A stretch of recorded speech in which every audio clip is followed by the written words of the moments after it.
After capturing the easternmost parts of the Persian Empire, Gandhar in western Pakistan, Alexander pressed forward into Punjab and won a victory against King Porus in a costly battle, with Alexander suffering relatively high losses.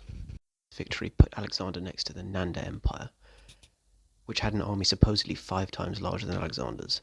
The prospect of facing another huge empire with a massive population comprising of some of the most populated parts of India had caused Alexander's army to mutiny with frustration, fear, and homesickness.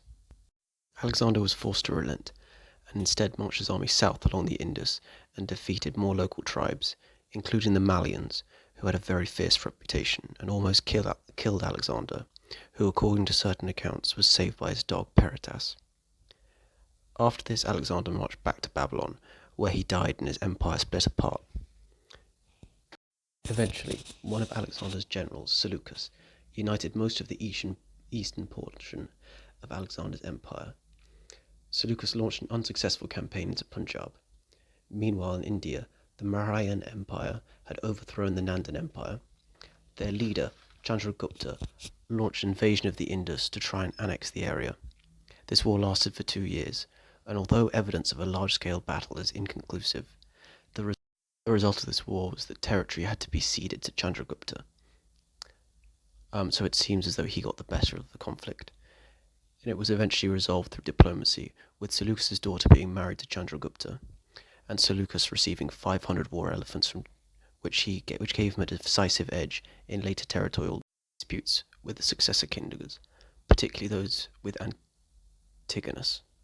This war ended in 303 BC, and Greeks would not campaign in India again until 180 BC, when Demetrius I of Bactria invaded northern India successfully and took territory almost as far as modern-day Bangladesh. The success of this campaign can be put down to Demetrius' competency as a commander and to the recent collapse of the Mauryan Empire.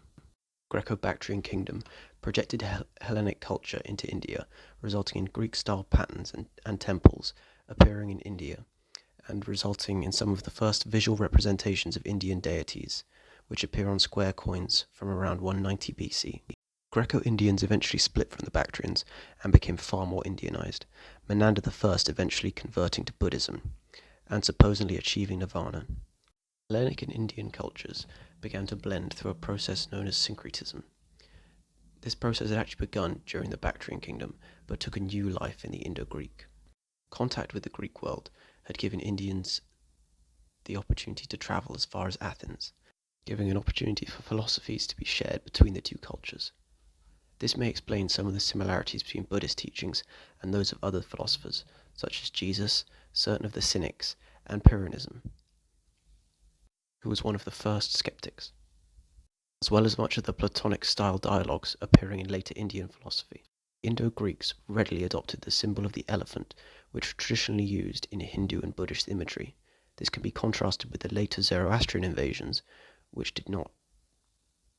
Archaeology has shown the Indo-Greeks to be a very religiously tolerant and diverse place, with Hindu, Greek, and Buddhist temples standing side by side, as well as the imagery, architecture, and symbology beginning to overlap between the three. The Greeks also introduced the first sculptural forms for the Buddha, which are now a cultural staple in India and Indochina.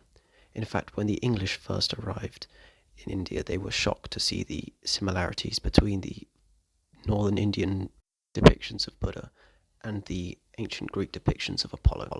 The Indo-Greek Kingdom entered a period of decline around 70 BC and lost part of their territories in the west to nomadic invasions, until in 10 AD they were conquered in the east by the Gupta Empire.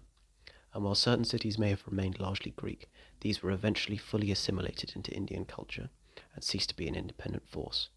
However, they had left their mark on India and the world for today and probably for many years to come.